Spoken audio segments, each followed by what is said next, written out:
My stepmother announced she was selling my childhood home during my father's funeral, claiming she needed money for his baby. When I produced the will my father had secretly given me, her face turned ghostly white. I hadn't planned on revealing the document today. Watching Rebecca sob dramatically over Dad's casket had been nauseating enough. For 3 years, she'd played the devoted wife while Dad battled cancer. But I'd seen how her eyes wandered at hospital fundraisers, how quickly she'd check her phone when his back was turned. As you can all see, I said, my voice stronger than I felt as I addressed the small group of relatives and family friends gathered in our living room after the cemetery. My father left the house and controlling interest in Walker developments to me. Rebecca's perfectly lined eyes widened. That's impossible. Richard and I discussed everything. He wouldn't actually, he would. I slid the notarized document across the coffee table. He changed his will 6 months ago. Rebecca snatched the papers, her French manicured nails crinkling the edges. I watched her scan the document, her face cycling through shock, confusion, and then something darker rage. This can't be legal. Her voice shook. She pressed a protective hand against her slightly rounded belly, the surprise pregnancy she'd announced just 2 weeks after Dad's diagnosis. He promised to take care of us. And he did, I replied. You get a generous monthly allowance. But the house stays in the Walker family where it belongs. My father's oldest friend and attorney. Martin cleared his throat. The will is completely legitimate, Rebecca. I helped Richard prepare it. The room fell silent as everyone absorbed what was happening. My uncle patted my shoulder supportively while my cousins exchanged wide-eyed glances. Rebecca stood suddenly, one hand still on her stomach. Emma, we need to talk privately. I followed her into Dad's study, a room that still smelled like his sandalwood cologne. The moment the door closed, she whirled on me. You have no idea what you are doing, she hissed. All traces of grief vanished. Your father's company is worth nothing without what I bring to it. I crossed my arms. What exactly do you bring to a real estate development company besides expensive tastes? Her laugh was cold, calculating. You think you know everything about your father's business, about our marriage? She moved closer. Here is a condition in that. Will you haven't mentioned? We both know what it says. We have to work together for 1 year before you get full control. My stomach dropped. I'd hoped she wouldn't notice that clause, the one requiring both of us to co-manage Walker developments for 12 months before ownership transferred completely to me. 1 year, she continued, her voice softening to something almost dangerous. A lot can happen in a year, Emma Bateau, when you know nothing about running a company. I am a corporate attorney. I think I can handle it. Her smile didn't reach her eyes. Your father kept secrets, Emma, big ones. If you push me out, you'll never know the truth. What truth? Rebecca placed a hand on the doorknob. About why he really changed his will about this baby. She paused. And about what's actually buried in your father's grave. She left me standing there, my world tilting on its axis for the second time that day. The day after the funeral, I arrived at Walker Development's headquarters for the first time as an owner. The receptionist's eyes widened slightly as I approached. News traveled fast. Good morning, Miss Walker, she said quickly, hiding her surprise. Mrs. Walker is already in the main conference room with the executive team. Of course she was. Thank you, Jenny, I replied. Grateful Dad had made me memorize employee names during my summer enterics. I'll head there now. I hadn't set foot in a building since college, choosing corporate law over the family business. Dad had been disappointed but supportive. Always have a backup plan, he'd advised, a mantra I'd never fully understood until now. As I walked the familiar hallway, employees glanced up from desk, conversations pausing mid-sentence. I straightened my suit jacket, channeling the courtroom confidence I'd spent years perfecting through the glass walls of the conference room. I could see Rebecca gesturing animatedly. She traded her funeral black for a sleek maternity dress, her blonde hair now pulled into a professional updo. 5 men in suits nodded as she spoke, their backs to me. I pushed open the door mid-sentence. Which is why we should move forward with the Harborview sale immediately, Rebecca was saying. She paused, her smile freezing when she saw me. Emma, how nice of you to join us. I wouldn't miss it. I set my briefcase on the table, though I am surprised to hear talk about selling Harborview. That was Dad's flagship project. A silver-haired man I recognized as Victor Chen, Dad's development partner, cleared his throat. Emma, we're sorry about your father, but business decisions can't wait for the grieving period to end. I finished, taking the empty seat at the head of the table, Dad's old spot. Funny, I don't recall any urgency around Harborview before today. Rebecca's smile tightened. The market is volatile. We have an offer that expires this week. I opened my briefcase and removed a leather portfolio. As co-executor of my father's estate and now co-CEO of Walker Developments, I'll need to review all pending deals before anything moves forward. The room fell silent as I met each executive's gaze. These men had known me since I was a child, but they'd never seen me like this, assertive, professional, determined. Rebecca recovered first. Of course, I'll have my assistant send over the files. She placed a hand on her stomach, a gesture I was beginning to recognize as calculated. Now shall we discuss the Riverside project? We've had some interesting developments there. The meeting continued for 2 hours, with Rebecca smoothly directing conversation away from specific financial details whenever I asked. It was clear she'd spent the last 3 years learning the business while I'd stayed away, grieving my mother's death and keeping my distance from Dad's new wife. Later, alone in my father's office, now mine, I stared at the family photo still on his desk. Mom, Dad, and 10-year-old me at our lake house. All smiles, taken a year before Mom's car accident. My computer pinged with an email from Rebecca's assistant. The Harborview files, finally. I opened them, scanning quickly through projected financials that made no sense. The property was being sold for nearly 40% below market value to a company called Meridian Holdings. My phone rang. Martin, Dad's attorney. Emma,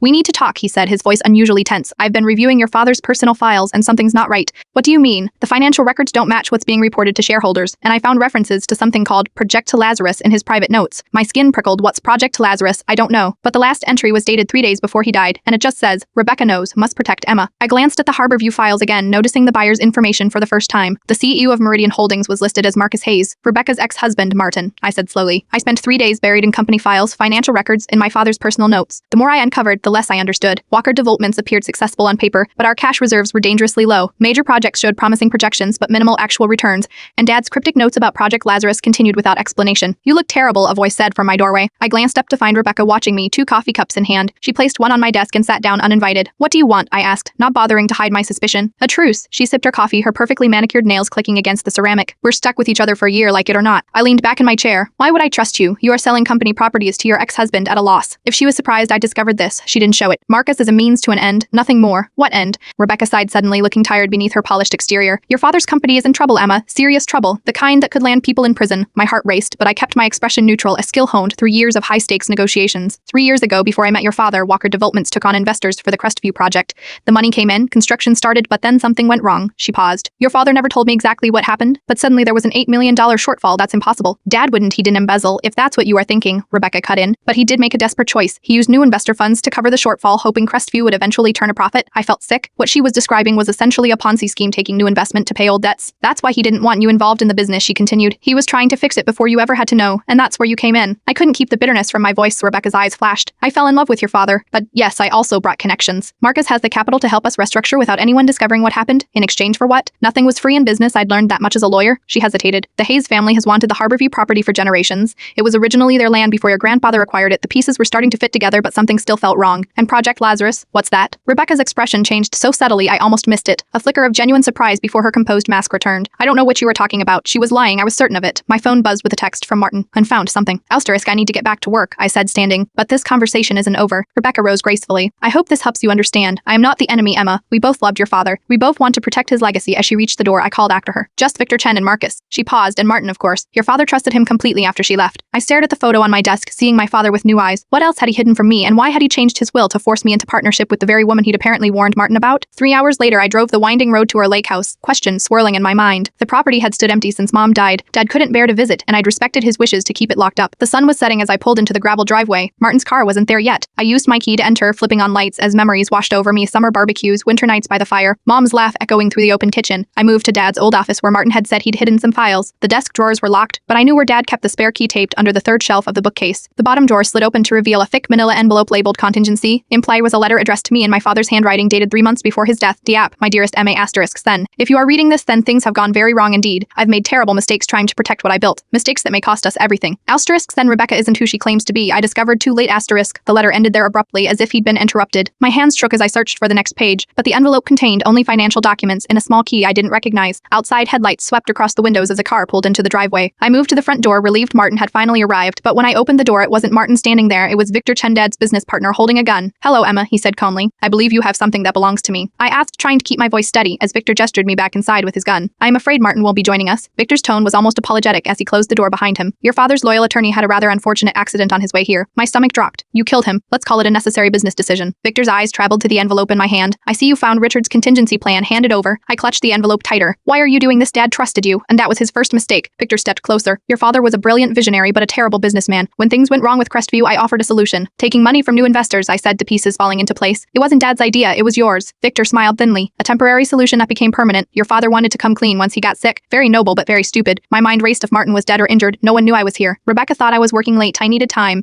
So what's Project Lazarus? I asked slowly, moving toward the kitchen. Something flashed in Victor's eyes. Where did you hear that name? Dad's notes mentioned it, and that Rebecca knows about it. Victor laughed. Your stepmother knows nothing. That was Richard's contingency plan to save the company and you, if things went sideways. What do you mean? Insurance policies, offshore accounts, evidence against certain parties? Victor gestured with the gun. All the details should be in that envelope, cologned with the key to a safety deposit box, I imagine. The small key? I glanced down at the envelope, mind racing. Your father was smarter than I gave him credit for, Victor continued. He suspected someone was stealing, but he never figured out it was me. He just knew something was wrong.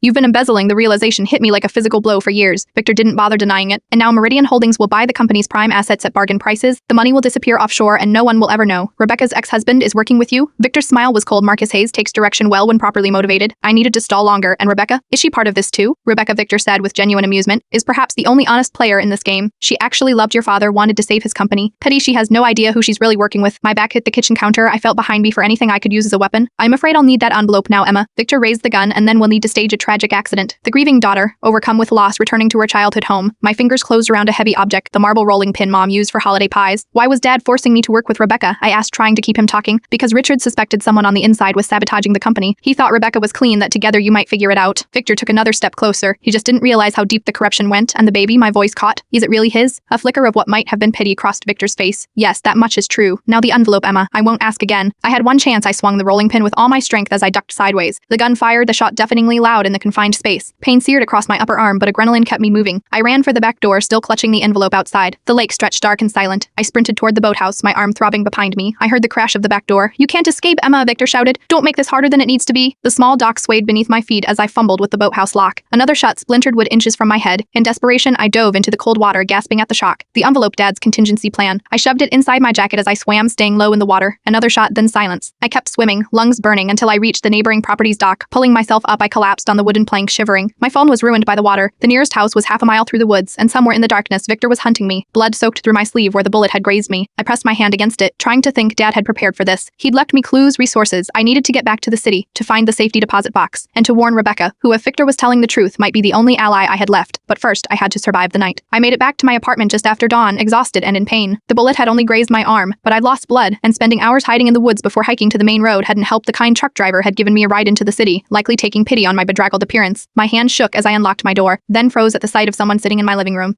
"Oh my God," Rebecca gasped, jumping to her feet. "What happened to you?" I nearly collapsed with relief that it wasn't Victor. "Why are you in my apartment?" She rushed forward, supporting me to the couch. "Martin never showed up for our meeting last night. Then you weren't answering your phone." I got worried. Her eyes widened at my bloodied sleeve. "You are hurt. We need to call an ambulance." "No hospitals," I said firmly. "Victor Chen tried to kill me last night. He said he took care of Martin." Rebecca paled. "Victor, that's impossible. He's been embezzling from the company for years." I winced as she helped me remove my jacket. "He's working with your ex-husband to strip the company's assets, Marcus." Her voice sharpened. "That can't be right. He and I." She stopped abruptly. "You and he, what?" I watched her face carefully. Rebecca wet a kitchen towel and began cleaning my wound. "Marcus reached out to me after your father's diagnosis, said he wanted to help." Her hands were gentle but efficient. I thought he was being kind, and now she met my eyes. "Now I think I've been played." She examined my arm with surprising expertise. "This needs stitches, but I can butterfly it closed for now." "Where did you learn first aid?" A fleeting smile crossed her face. "I wasn't always a trophy wife, Emma. I was an ER nurse for 6 years. This didn't fit the image I had of her at all. Dad never mentioned that your father valued me for more than my appearance." There was a quiet dignity in her voice that made me uncomfortable. He knew I understood both medicine and business. As she bandaged my arm, I told her everything. Victor's confession, the embezzlement scheme, Project Lazarus, and my father's incomplete letter. "The safety deposit key," she said when I finished. "Do you know which bank?" I shook my head, but I kept the envelope. I pulled the damp packet from my jacket. Together, we spread the soggy papers across my kitchen counter. Most were financial documents showing wire transfers to offshore accounts, evidence of the fraud, but tucked in the back was a small receipt from First Meridian Bank with a safety deposit box number. "We need to go there," Rebecca said. "If Victor realizes you escaped, he'll come looking for the key." I nodded, the gravity of our situation sinking in. "But how do I know I can trust you? This could all be an act." Rebecca's expression hardened. "Emma, I loved your father. I am carrying his child, and someone is trying to destroy everything he built." She placed a hand on her stomach. "I have every reason to want the truth." For the first time, I considered that my assumptions about her might have been wrong. "Dad's letter said you weren't who you claimed to be." Her face registered genuine surprise. "What? He wrote that he discovered something about you, but the letter was cut off." Rebecca looked genuinely confused. "I don't understand." "Richard and I had no secrets." "Well, someone's lying," I said, gathering the papers. "And right now, you are the only person I've got." An hour later, freshly showered and with my arm properly bandaged, we sat in Rebecca's car outside First Meridian Bank. "We should call the police," Rebecca said, hands tight on the steering wheel. I shook my head. "With what evidence? Victor's too well connected." "We need proof first." Inside the bank, a manager escorted us to the vault. The safety deposit box was larger than I expected. As I turned the key, I found myself holding my breath. Inside was a sealed envelope, a small external hard drive, and a burner phone. The envelope contained legal documents transferring ownership of an entity called Phoenix Holdings to me, along with account information for a Cayman Islands bank with a balance that made my eyes widen. $10 million, I whispered. "Where did Dad get this kind of money?" Rebecca looked equally shocked. I had no idea. The hard drive would need a computer, but the burner phone powered on immediately. It contained only one contact, in case of emergency. I looked at Rebecca. "Should I?" She nodded, her face tense. The phone rang 3 times before a man answered. "I've been waiting for this call," he said, his voice unfamiliar. "Is this Richard Walker's daughter?" "Yes," I replied cautiously. "Who is this?" "Someone who can help. Your father and I made arrangements in case things went wrong." He paused. "Are you somewhere safe?" I glanced at Rebecca. "Purnell, listen carefully. Project Lazarus was your father's insurance policy. When he realized someone was stealing from the company, he began gathering evidence. The hard drive contains everything you need. Who are you?" I pressed a former federal prosecutor who owed your father a favor. "The documents you found establish a clean company, Phoenix Holdings, with assets your father moved offshore legally," he emphasized, "to protect them from whoever was stealing from Walker Developments." Rebecca leaned closer to hear. "And the money?" "Insurance payouts primarily, plus some personal assets Richard liquidated." "Meta, to start over." He paused. "Here is something else you need to know. Your father suspected his cancer treatments were being tampered with." The world seemed to tilt sideways. "What? He believed someone wanted him dead before he could expose the fraud." "That's why he set up Lazarus, a resurrection plan for his company,